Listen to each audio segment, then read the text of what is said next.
The Interesting Narrative of the Life of Olaudah Equiano by Olaudah Equiano. Chapter 8. The author, to oblige Mr. King, once more embarks for Georgia in one of his vessels. A new captain is appointed. They sail, and steer a new course. 3 remarkable dreams. The vessel is shipwrecked on the Bahama bank, but the crew are preserved principally by means of the author. He sets out from the island with the captain in a small boat in quest of a ship. Their distress. Meet with a wrecker. Sail for Providence. Are overtaken again by a terrible storm, and are all near perishing. Arrive at New Providence. The author, after some time, sails from thence to Georgia. Meets with another storm, and is obliged to put back and refit. Arrives at Georgia. Meets new impositions. 2 white men attempt to kidnap him. Officiates as a parson at a funeral ceremony. Bids adieu to Georgia, and sails for Martinico. As I had now, by the death of my captain, lost my great benefactor and friend, I had little inducement to remain longer in the West Indies, except my gratitude to Mr. King, which I thought I had pretty well discharged in bringing back his vessel safe, and delivering his cargo to his satisfaction. I began to think of leaving this part of the world, of which I had been long tired, and returning to England, where my heart had always been. But Mr. King still pressed me very much to stay with his vessel, and he had done so much for me that I found myself unable to refuse his requests, and consented to go another voyage to Georgia, as the mate, from his ill state of health, was quite useless in the vessel. Accordingly, a new captain was appointed, whose name was William Phillips, an old acquaintance of mine; and having refitted our vessel, and taken several slaves on board, we set sail for St. Eustatia, where we stayed but a few days; and on the 30th of January, 1767, we steered for Georgia. Our new captain boasted strangely of his skill in navigating and conducting a vessel, and in consequence of this he steered a new course, several points more to the westward than we ever did before. This appeared to me very extraordinary. On the 4th of February, which was soon after we had got into our new course, I dreamt the ship was wrecked amidst the surf and rocks, and that I was the means of saving every one on board; and on the night following I dreamed the very same dream. These dreams, however, made no impression on my mind, and the next evening, it being my watch below, I was pumping the vessel a little after 8 o'clock, just before I went off the deck, as is the custom; and being weary with the duty of the day, and tired at the pump, for we made a good deal of water, I began to express my impatience, and I uttered with an oath, "Damn the vessel's bottom out!" But my conscience instantly smote me for the expression. When I left the deck I went to bed, and had scarcely fallen asleep when I dreamed the same dream again about the ship that I had dreamt the 2 preceding nights. At 12 o'clock the watch was changed, and, as I had always the charge of the captain's watch, I then went upon deck. At 1:30 in the morning, the man at the helm saw something under the lee beam that the sea washed against, and he immediately called to me that there was a grampus, and desired me to look at it.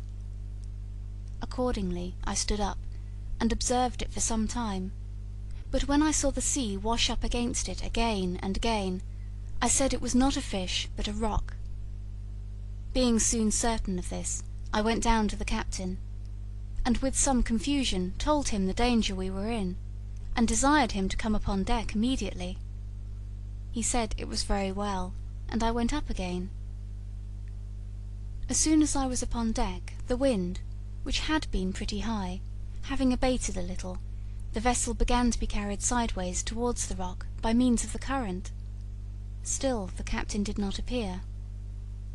I therefore went to him again, and told him the vessel was then near a large rock, and desired he would come up with speed. He said he would, and I returned to the deck. When I was upon the deck again, I saw we were not above a pistol shot from the rock, and I heard the noise of the breakers all around us. I was exceedingly alarmed at this, and the captain having not yet come on the deck, I lost all patience, and growing quite enraged, I ran down to him again, and asked him why he did not come up, and what could he mean by all this. "The breakers," said I, "are round us, and the vessel is almost on the rock." With that he came on the deck with me, and we tried to put the vessel about, and get her out of the current, but all to no purpose, the wind being very small.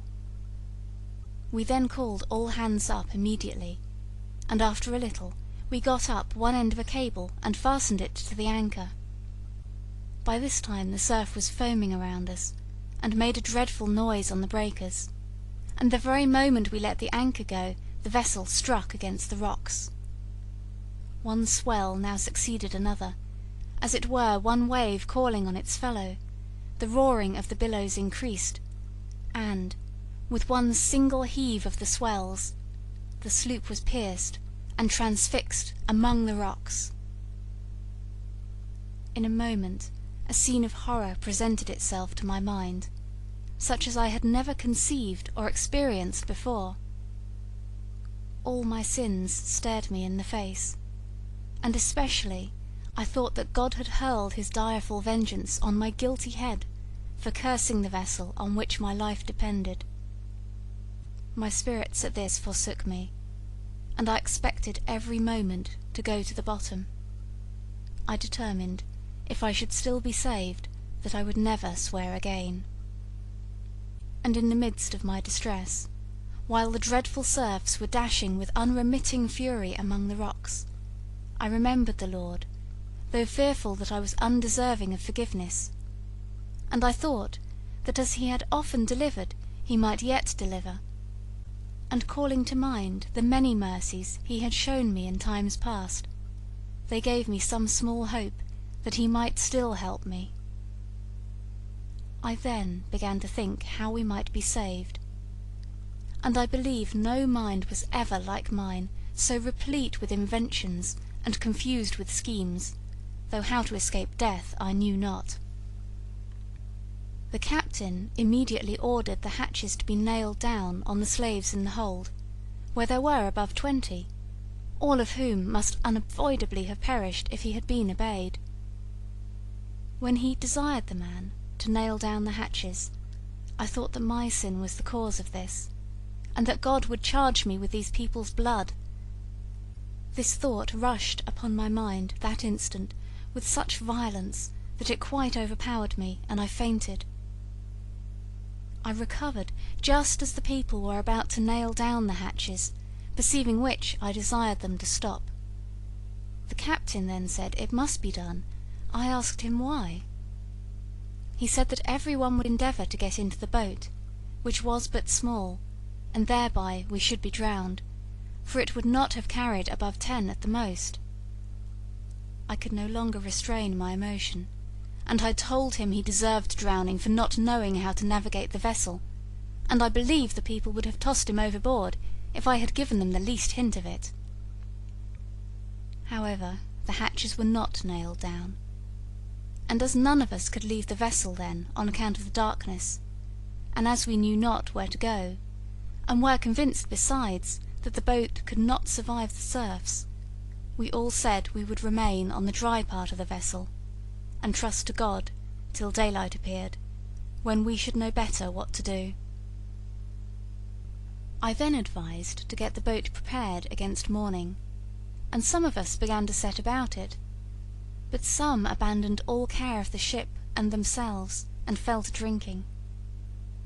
Our boat had a piece out of her bottom near 2 feet long, and we had no materials to mend her. However, necessity being the mother of invention, I took some pump leather and nailed it to the broken part, and plastered it over with tallow grease. And thus prepared, with the utmost anxiety of mind, we watched for daylight, and thought every minute an hour till it appeared. At last it saluted our longing eyes, and kind Providence accompanied its approach with what was no small comfort to us, for the dreadful swell began to subside; and the next thing that we discovered to raise our drooping spirits was a small key or island, about 5 or 6 miles off. But a barrier soon presented itself, for there was not water enough for our boat to go over the reefs, and this threw us again into a sad consternation. But there was no alternative; we were therefore obliged to put but few in the boat at once, and, what is still worse, all of us were frequently under the necessity of getting out to drag and lift it over the reefs. This cost us much labour and fatigue, and, what was yet more distressing, we could not avoid having our legs cut and torn very much with the rocks. There were only 4 people that would work with me at the oars, and they consisted of 3 black men and a Dutch Creole sailor; and though we went with the boat 5 times that day, we had no others to assist us. But, had we not worked in this manner, I really believe the people could not have been saved, for not one of the white men did anything to preserve their lives, and indeed they soon got so drunk that they were not able, but lay about the deck like swine, so that we were at last obliged to lift them into the boat and carry them on shore by force.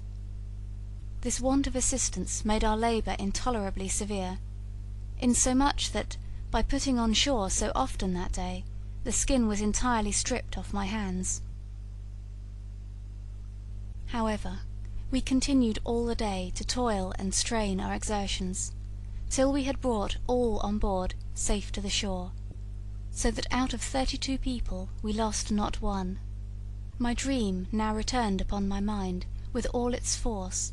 It was fulfilled in every part, for our danger was the same I had dreamt of, and I could not help looking on myself as the principal instrument in effecting our deliverance; for, owing to some of our people getting drunk, the rest of us were obliged to double our exertions, and it was fortunate we did, for in a very little time longer the patch of leather on the boat would have been worn out, and she would have been no longer fit for service.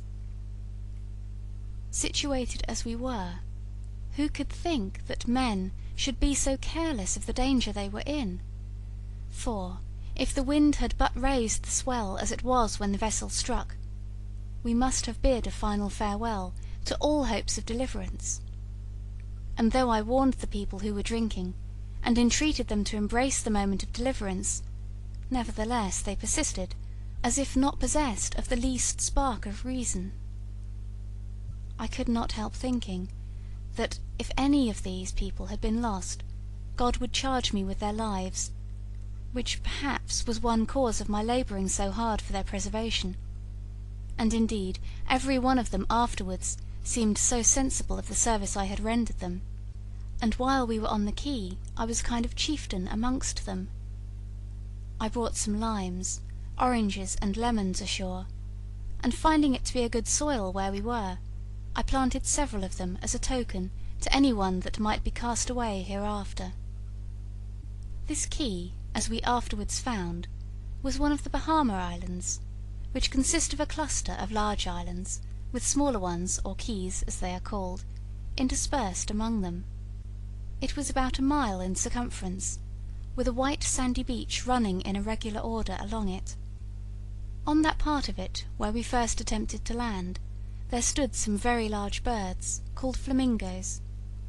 These, from the reflection of the sun, appeared to us at a little distance as large as men, and when they walked backwards and forwards we could not conceive what they were.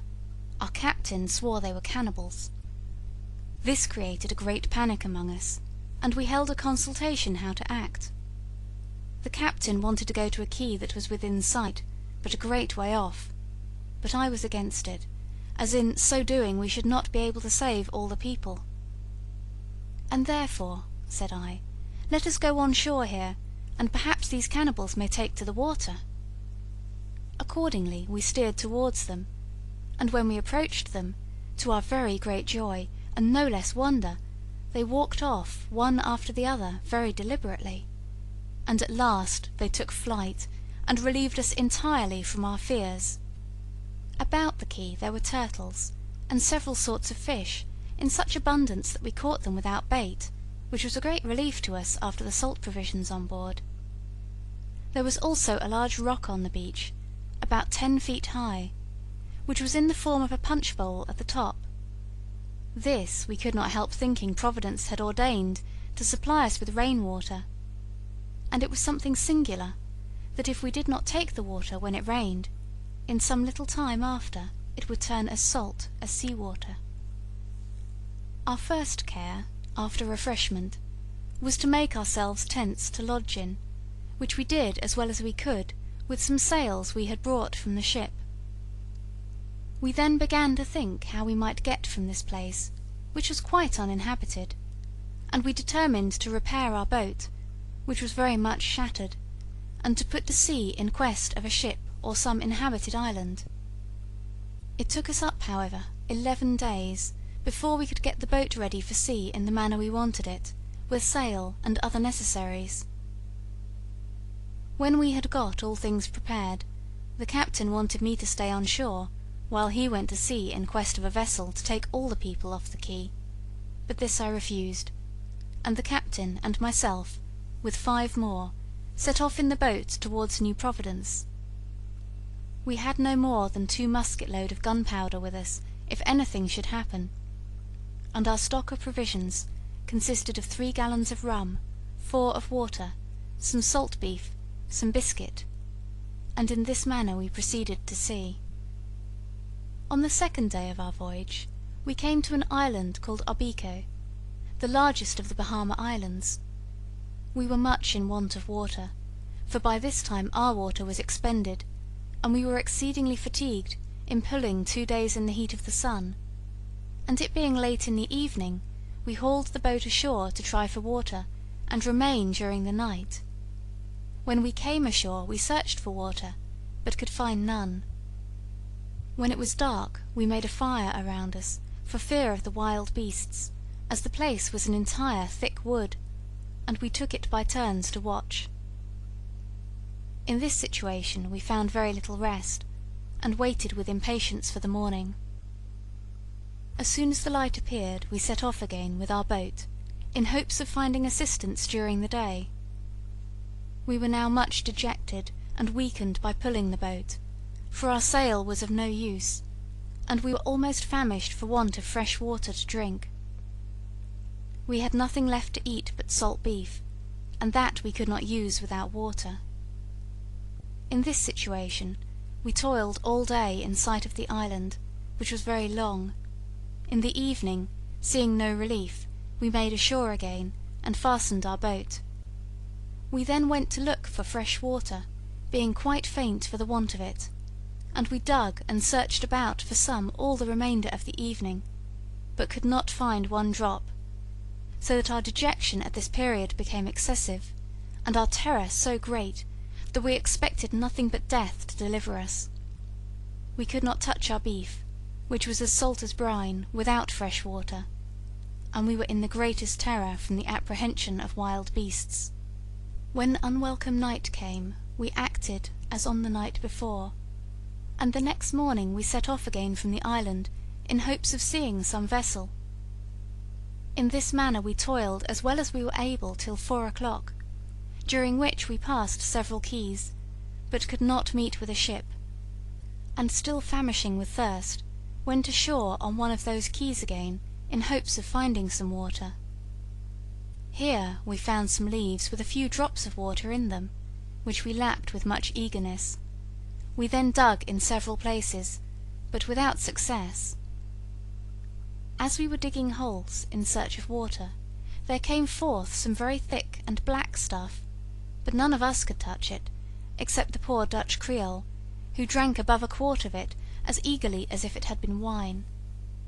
We tried to catch fish, but could not, and we now began to repine at our fate, and abandon ourselves to despair, when, in the midst of our murmuring, the captain all at once cried out, "A sail! A sail! A sail!" This gladdening sound was like a reprieve to a convict, and we all instantly turned to look at it. But in a little time some of us began to be afraid it was not a sail. However, at a venture, we embarked and steered after it, and in half an hour, to our unspeakable joy, we plainly saw that it was a vessel. At this our drooping spirits revived, and we made towards her with all the speed imaginable.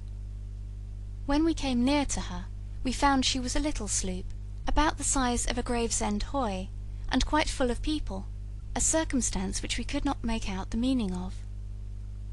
Our captain, who was a Welshman, swore that they were pirates and would kill us.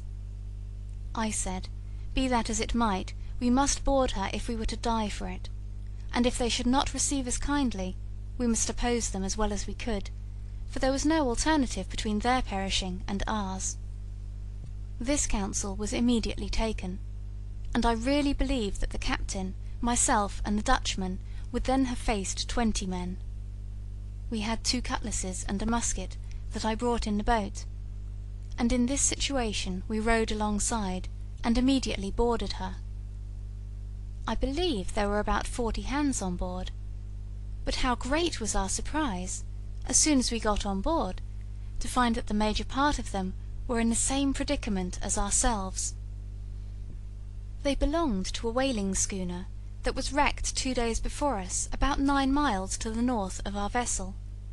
When she was wrecked, some of them had taken to their boats, and had left some of their people and property on a quay, in the same manner as we had done, and were going, like us, to New Providence in quest of a ship, when they met with this little sloop called a wrecker, their employment in those seas being to look after wrecks.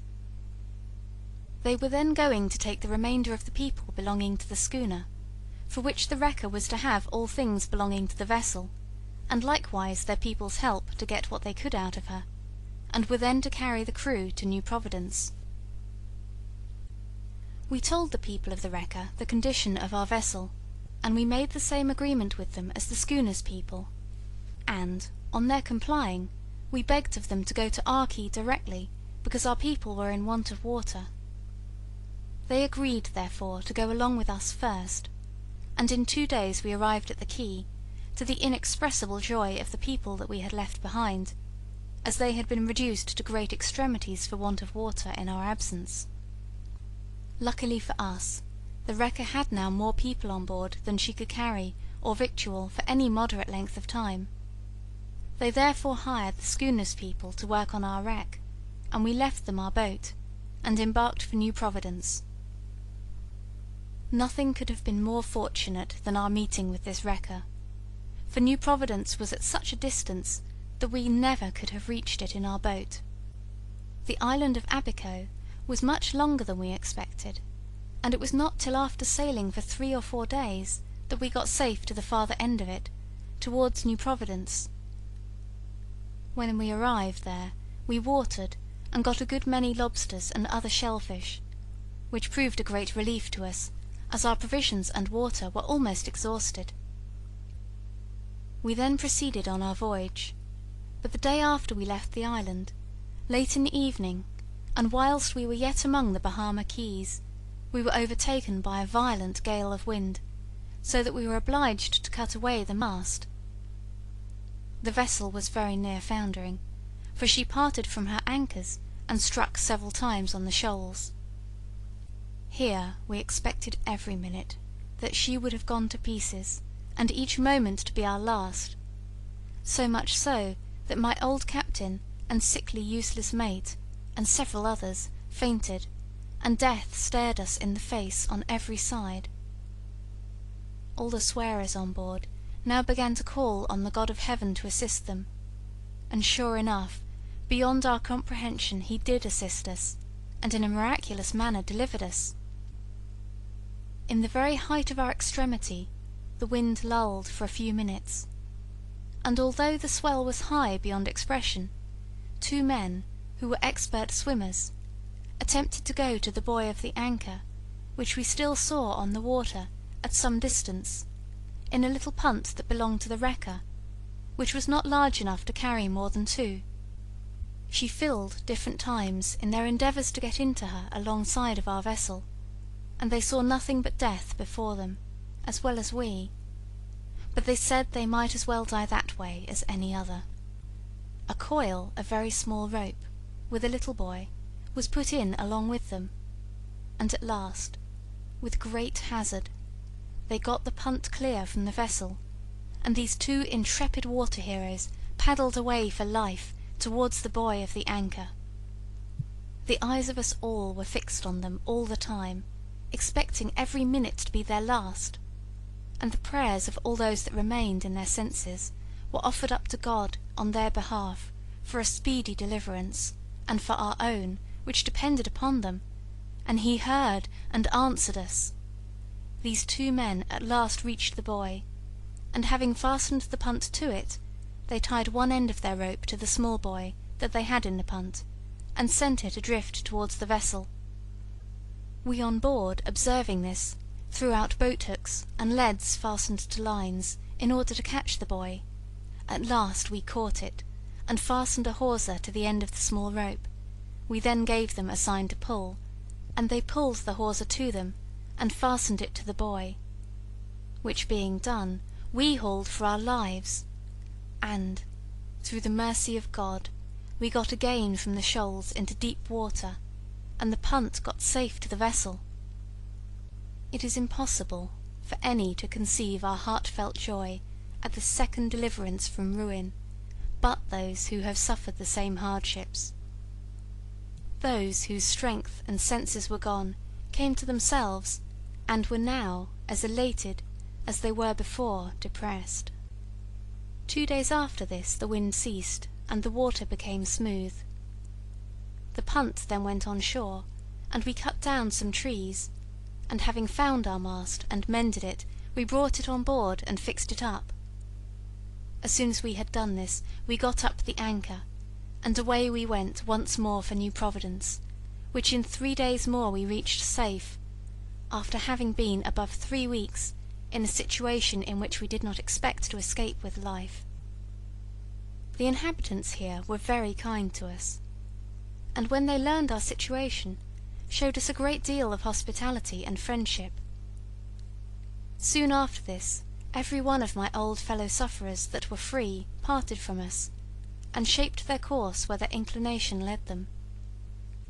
One merchant, who had a large sloop, seeing our condition, and knowing we wanted to go to Georgia, told 4 of us that his vessel was going there, and, if we would work on board and load her, he would give us our passage free.